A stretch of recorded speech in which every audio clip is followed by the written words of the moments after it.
All right, so you guys just played your set. Like, how was it for you? Like, what did you think about the crowd reaction? I think it was perfect tonight.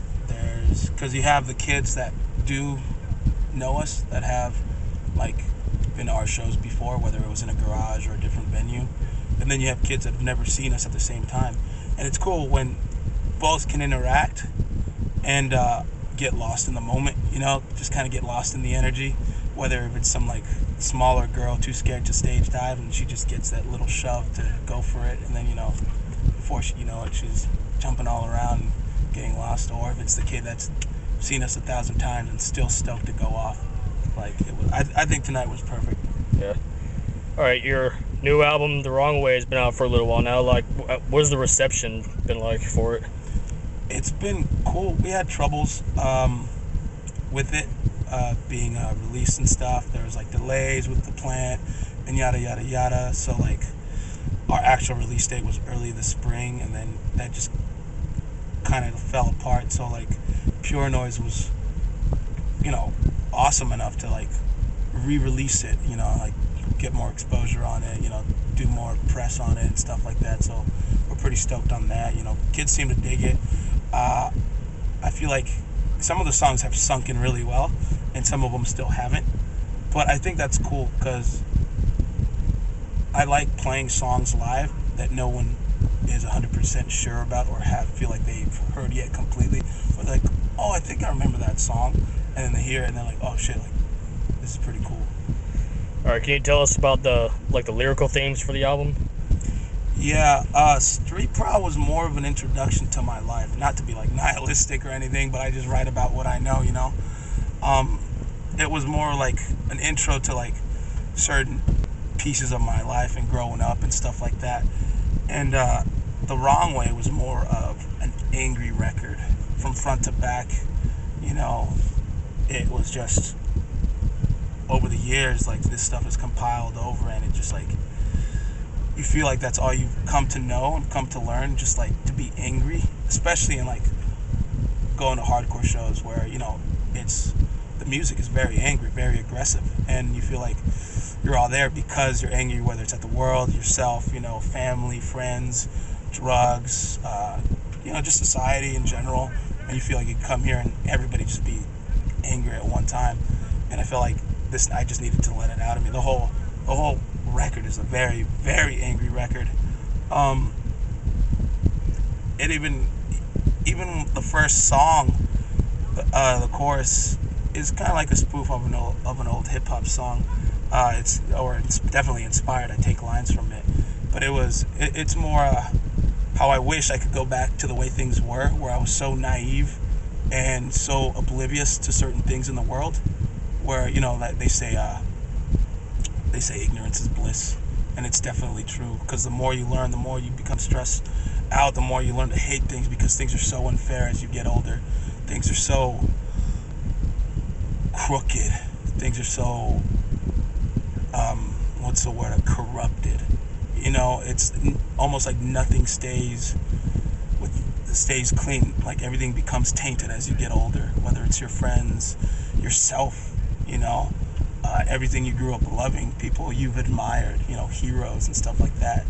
As you get older, it's like these things aren't as polished as you once viewed them, and even at the end of the record, I'm screaming for something more than just being at home, coming out on the road and trying to live like I'm in some sort of movie of my life, like trying to live in this fantasy world where I don't want to grow up, where I feel like all the obligations that wait for me at home are gonna like cripple me. So I want to get in the van and pretend like I'm still 15, and sometimes I forget how old I am. I've been pulled over by the cops and they say, how old are you? And I'm just like, holy shit, I think I'm 27. Like, I don't remember. And this is definitely a place that will preserve your youth, and the record definitely shows the angst and the aggression I've had towards everything and everybody, whether it's myself, my family, people around me, even my friends. Like, it's a very angry record, and I feel like with the way it was produced and the way the songs were written, it shows that. All right, you guys were actually recently announced to be playing this year's or next year's Maryland Deathfest. Yeah. Like, I mean, what are your expectations for it, and are there any bands in particular you're looking forward to seeing? I'm looking forward to see Crowbar. I think Crowbar is. A lot of my friends have a big thing for Crowbar. I never really dug into it until like the past 3-4 years. I have friends that have been listening to it for ages, and then I let it sink in. I let it sink in, and then I'm just like, whoa, this is pretty cool. Like, this is worth like the hype all my friends gave it. So I'm pretty stoked to play with them. As for the other bands, like I always like checking out new bands, and I think it's cool that we play shit other than hardcore sometimes, because I want some kid that goes to like those weird, like crusty, grind, type shows and see a band like us, where I'm like, yo, we're a hardcore band, and I'm fucking very proud to be a hardcore band. And maybe they'll be like, oh, what's this band about? Where do they come from? What type of roots does this band have? And then they'll go check out my friends' bands. They'll check out Zabulba, Take Offense, Alpha and Omega, Soul Search, Down to Nothing, Terror, Piece by Piece. Like, the list goes on. Like, the whole point to do these, what people call obscure tours, like, oh, you're a hardcore band and you're touring with those bands, is because I want to be that bridge. I want to show some random kid that had never had the option to look at this world that I'm completely in love with, this hardcore scene, that, yo, this might be right for you. This might be what you need. And if it's not, cool, it was worth the shot, But I know for a fact there's a handful, at least half of my friends got into hardcore because they went to some show not expecting to see a hardcore band on the bill, and they just fell in love with it. Whether it was like your Hot Topic bands or some new metal band, or you saw fucking Hatebreed at Ozfest. You know what I mean? Like, see, like, these are the things that like keep the scene growing. At the same time, there's no way in hell I ever stop doing like pure hardcore tours. Like, I get stoked to play in a fucking garage to like 50 kids. I get stoked to play in a venue where it's no stage and it's just the floor and all our gear's falling over. So yeah, like, I don't even remember the question. Sorry. What's the best concert you've ever attended that you did not play? There's two. It was Carry On's last show at the Showcase Theater in Corona. I want to say it was about 8-9 years ago. And Have Heart's last show in Boston. Have Heart was a band that took me out on the road with them. I became great friends with them, and like, to be a kid from the projects, you don't really see past a certain age. You don't really think you're gonna make it out, and like be successful or experience the world, because everybody's so cooped up and just trying to stay alive with, like, whether it's gangs, drug addiction, or just family abuse. Like, the kids I grew up with, half of them are either in jail or dead, and like the other half is just struggling, with 3 kids already. Like, they're my age and they have like 3 kids, and like, that's awesome if like they love that, but at the same time, like, they definitely lose on opportunities they wish they had, because I'm not saying having kids is a waste of time. I'm just saying, like, it does limit your options, so the fact that band took me out on the road meant a whole lot for me, and to see that band call it a day was kind of, bittersweet.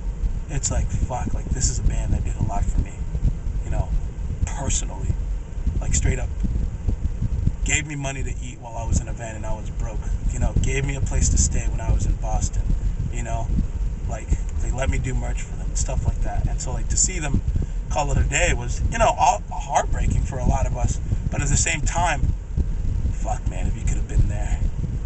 I know people seen the DVD and shit like that, but damn, man, there's just this presence and this aura that band had that just captured everything that was right about, like, hardcore. All right. What are some of your favorite music releases from this year? This year, Tegan and Sarah's Heartthrob, for sure. The new Take Offense record.